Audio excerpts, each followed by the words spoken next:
এসব নানা খুঁটিনাটি বিষয় নিয়ে আমরা কথা বলবো গিগা লিগ্যাল সলিসিটরসের প্রিন্সিপাল সলিসিটর সজীব হোসেনের সাথে।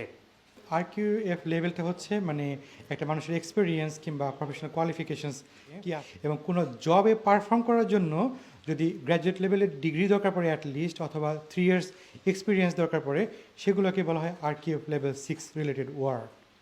এক্ষেত্রে মানে কি এডুকেশনাল কোনো এক্সপিরিয়েন্স মানে কোনো সার্টিফিকেট নাকি জবের এক্সপিরিয়েন্সটাও কাজে লাগে? এটা এডুকেশনাল কোয়ালিফিকেশন এবং জবের এক্সপিরিয়েন্স দুটোই হতে পারে। ইউকের এই আরকিউএফ লেভেলের আন্ডারে কেউ ডিগ্রি সার্টিফিকেট প্রোভাইড করেও যেমন রিকোয়ারমেন্ট ফুলফিল করতে পারে, অথবা রেলিভেন্ট এক্সপিরিয়েন্স হিসেবেও তারা এই রিকোয়ারমেন্টটা ফুলফিল করতে পারে। এখন মনে করেন যারা যুক্তরাজ্যে রয়েছে তাদের তো যেহেতু গ্রাজুয়েশন থাকলে তারা অ্যাপ্লাই করতে পারবে, কিন্তু বাংলাদেশ থেকে যদি কেউ আসতে চান, যেহেতু 6 শ্রেণী শেষে আসতে পারবে না, এখন প্রশ্ন হচ্ছে সে কিভাবে এটা প্রুভ করবে তার আরকিউএফ লেভেলটা? এখন যদি কেউ বাংলাদেশে তার গ্র্যাজুয়েট কোয়ালিফিকেশনের উপর রিলাই করতে চায়, তাহলে তাদের জন্য যেটা প্রয়োজন পড়বে সেটা হচ্ছে একটিস নামে একটা অর্গানাইজেশন আছে। সেই অর্গানাইজেশনের মাধ্যমে ইকুইভ্যালেন্সি সার্টিফিকেট অবটেইন করে তারা যদি সার্টিফাই করে যে তাদের ডিগ্রি সার্টিফিকেটটা ইউকের মতো ইকুইভ্যালেন্ট কোয়ালিটি বিয়ার করে, তখন কিন্তু স্যাটিসফাই করবে। আদারওয়াইজ কিন্তু স্যাটিসফাই নাও করতে পারে। এখন কথা হচ্ছে যদি কেউ বাংলাদেশ একটা কোম্পানিতে জব করে, নট এ এডুকেশনাল কোয়ালিফিকেশন, তাহলে কি হবে? এটা ডিপেন্ড করে। যদি কোম্পানিটা মাল্টি ন্যাশনাল লেভেলের হয়, কোয়াইট ক্রেডিবল হয়, তাহলে হয়তো হোম অফিস অ্যাকসেপ্ট করতেও পারে। আবার যদি কোনো লোকাল লেভেল মানে নট ফেমাস কোম্পানি এমন যদি না হয়, তাহলে কিন্তু না করার চান্সটা অত্যন্ত বেশি। কাজে আমি বলবো যে অনেক সতর্কতা অবলম্বন করার জন্য যদি কেউ বাংলাদেশি কোনো কোম্পানির ওয়ার্ক এক্সপিরিয়েন্সের উপর রিলাই করতে চায়। আচ্ছা, আপনি নিশ্চয়ই সবাই জানে আসলে বিষয়টা, তারপরেও যে নিয়মটা এসেছে 22 তারিখ থেকে অ্যাপ্লিকেবল হবে, এটা যদি একটু বলেন। 22 জুলাই থেকে যে চেঞ্জটা আসতেছে, যে আমরা জানি যে ইউকেতে এলিজিবল অকুপেশন কোডের আন্ডারে থাকলেই কিন্তু স্কিল ওয়ার্কারে অ্যাপ্লাই করা যেত, কিন্তু এই এলিজিবল অকুপেশন কোড থেকে ওভার 100-এর উপরে বেশ কিছু পজিশনকে তারা নিয়ে নিছে এ লিস্ট থেকে। তারা মনে করতেছে এগুলো গ্র্যাজুয়েট লেভেলের রুল না, এগুলো বিলো গ্র্যাজুয়েট লেভেল রুল।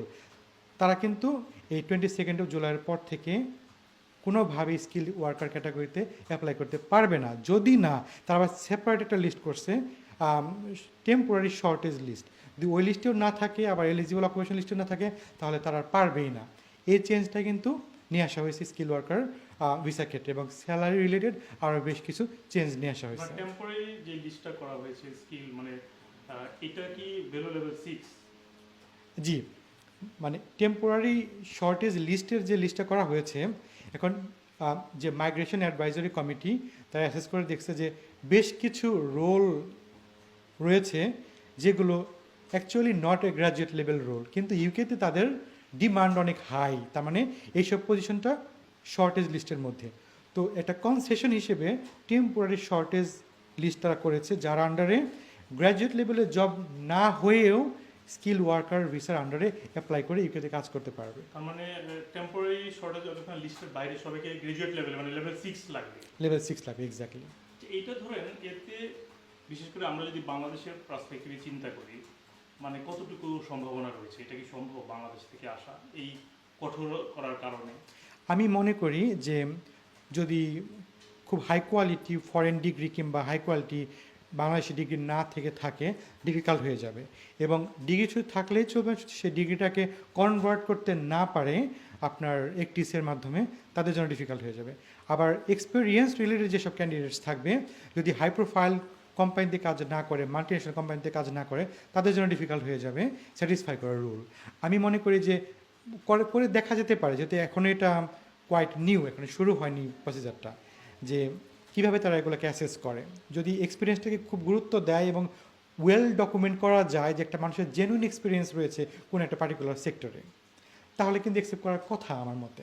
সেক্ষেত্রে স্যালারি তো একটা বড় ফ্যাক্টর। জি, স্যালারি একটা বড় বিষয়, যেটা প্রত্যেকটা এমপ্লয়ারকে মাথায় রাখতে হবে নতুন কোনো এমপ্লয়কে রিক্রুট করার ক্ষেত্রে ফ্রম নাও অন।